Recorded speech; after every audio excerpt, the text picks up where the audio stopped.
Buenas tardes, mi nombre es Leonardo Molina, cursante de la carrera de Derecho del Instituto de Estudios Superiores de Investigación y Posgrado. Vengo a desarrollar el módulo 1 de la materia Fundamentos del Derecho, que consiste en una exposición virtual. El tema que abordaré será el Estado, elementos que los componen y sus formas, desarrollando detalladamente cada punto. Comenzaremos desarrollando el concepto de Estado. Nos dice el profesor Bourdieu que nadie ha visto jamás al Estado, y sin embargo nadie se atrevería a negar su existencia. Nadie puede decir que no ha estado en contacto con su actuación concreta, y es que el Estado ha venido siendo y es el titular y la sede del poder como garantía de un orden. También diferencia a gobernantes y gobernados. Asimismo, es un regulador de la lucha que ya busca establecer como único a partir de las exigencias de una colectividad diversificada. Podemos señalar dos tipos de definiciones que son las jurídicas y las sociológicas. Sin embargo, podemos adelantar que en este punto los conceptos son muy parecidos ideológicamente y veremos cómo cada filosofía política entiende al Estado de una manera diferente. Sociológicamente, es la organización que monopoliza el uso legítimo de la fuerza en un territorio determinado, definición de Weber.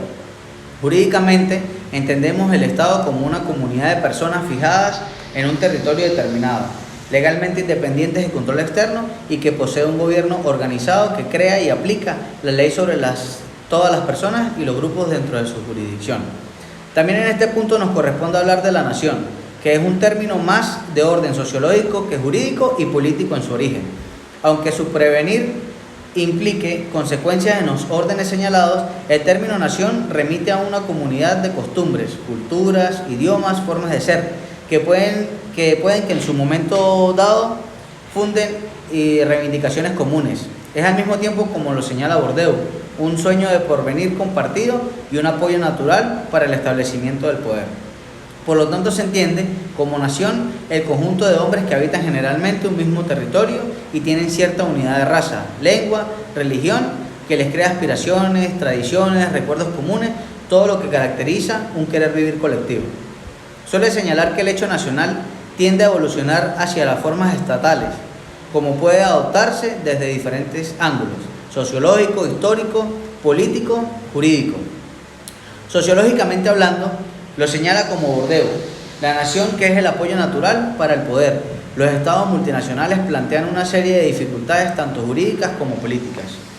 Históricamente, se dice que la evolución europea ha visto a partir de la descomposición del feudalismo la formación del Estado-nación, lo cual de alguna manera ha sido idealizado por la tradición.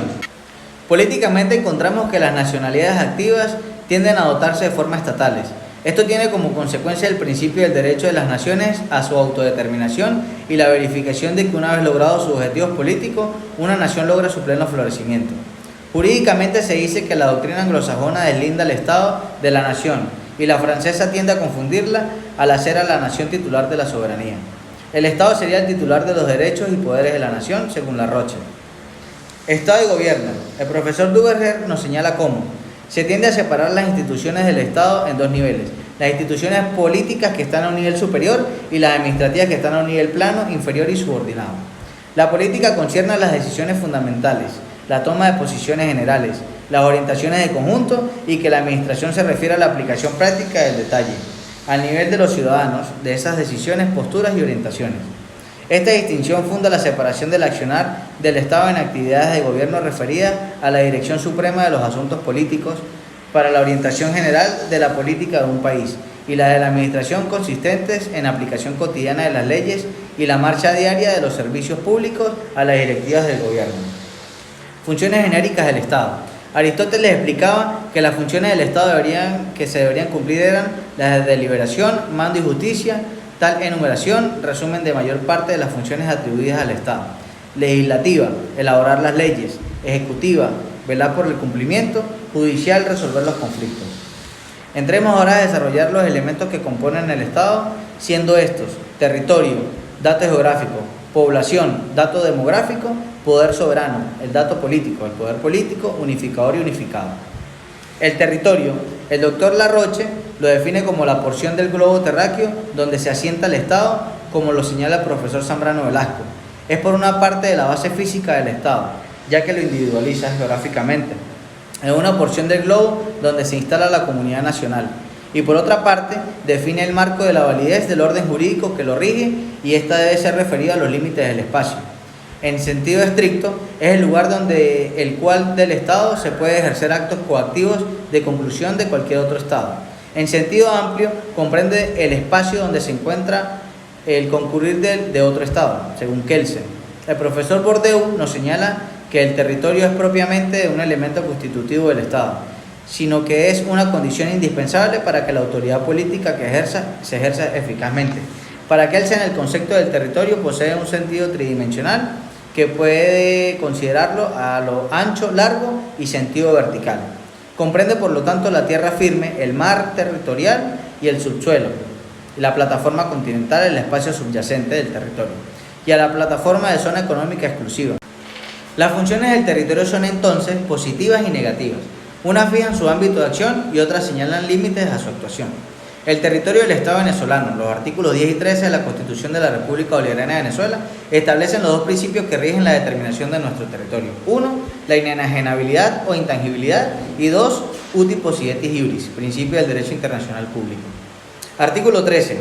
El territorio no podrá jamás ser cedido, traspasado, arrendado, ni en forma alguna enajenado, ni aun temporal o parcialmente, a estados extranjeros u otros sujetos de derecho internacional.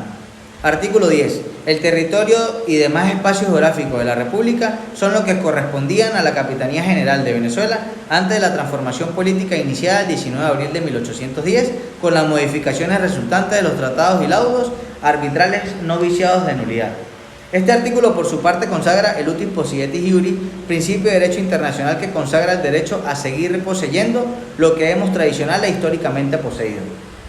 Ahora entendemos que la población, dado el régimen de Estado, se aplica a un grupo de hombres más o menos numeroso. Es evidente, dice Bourdieu, que el Estado supone una población, y el INEC la define como una totalidad de personas que permanecen en un Estado, frente al cual son los sujetos que lo integran y el objeto de su actuar. Población y nación. Dice Bourdieu que lo fundamental para el Estado, en lo que la población atañe, es la manera de ser de esa población, los lazos que la unen con sus miembros, los fines que se proponen, sus sentimientos respecto a los jefes que lo mandan, el hecho natural que la población les enriquece con las cualidades que permiten diferenciar comunidades de otras. Es entonces cuando el grupo social se transforma en una nación. La soberanía es el poder de mando que posee la potestad estatal y no reconoce ningún otro poder superior a él, ni reconoce otro poder igual o concurrente. Jurídicamente es claro que el poder mandar pertenecer a los individuos que son investidos regularmente por la Constitución, sus decisiones son validadas y obligan a los gobernantes por el hecho de estar conforme con el orden constitucional vigente, dice Bourdieu. Ahora bien, como último punto para desarrollar, hablaré sobre las formas del Estado. La forma del Estado apunta a definirnos cuál es la consistencia de poder cuyo titular es el Estado. Desde el punto de vista jurídico se trata de saber cuál es la estructura interna del Estado, si éste posee un único titular o responde a diferentes centros de poder.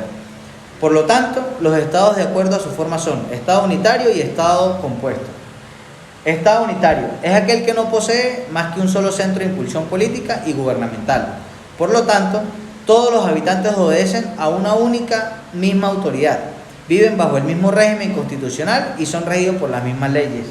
El excesivo centralismo separa considerablemente al ciudadano de los centros de decisión política y restringe a la práctica de los mecanismos de la participación.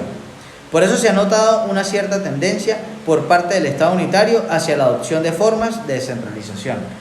Estado unitario descentralizado es un Estado simple en que ciertas entidades territoriales tienen una esfera de competencia que les apropia y la ejercen a través de su órgano de su propia escogencia, y no mediante funcionarios delegados del poder central. Descentralización. La descentralización implica el reconocimiento o creación de entidades territoriales. Decimos entonces que los estados compuestos son aquellos en los que el poder está relacionado a múltiples centros de poder. Dentro de los estados compuestos tenemos las formas arcaicas y las formas modernas. Encontramos en las formas modernas la confederación y federación. Confederación es una asociación internacional surgida de un tratado. Los estados permanecen soberanos y las normas que dicte el poder confederado son internacionales. Estado federal. El Estado federal es una asociación de estados sometidos por una parte a un poder único y por otra parte conservando su independencia.